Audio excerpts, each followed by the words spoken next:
Marahil narinig niyo ang kumalat na iba't ibang bersyon ng chismis nung hating gabi ng Biyernes patawid ng Sabado. Ang sabi po, nag-collapse daw ako sa Malacanang na may malubharo akong karamdaman habang ang iba naman ay nagsasabing nasa ICU na ako. Na makita nila ako nung Sabado ng gabi na wala namang problema sa kalusugan.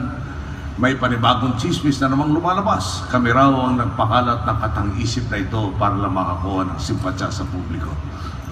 Sa mga naniniwala nga po dito, may paalala po sa atin ng nakakatanda. Wala tayong napapala sa chismis.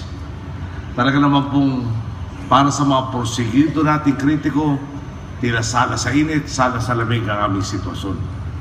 Pagtitiwalaan po ba natin ang mga katunggali natin sa tuwid na daan, gayong maabot na sa sukdulan at walang pakundangan ang pagnanais silang magdulot ng agam-agam at kaguluhan, pati sa pag-iisip ng publiko. Sila po ang gumagawa ng chismis na wala namang katuturan o basehan upang isulong ang sariling agenda. Sila rin po ang mga nagnanais na makuha ang kapangyarihan at makinabang muli sa baluktot na kalakaran. Kung maniniwala tayo sa pinapakalat nilang chismis, talagang lalabas po.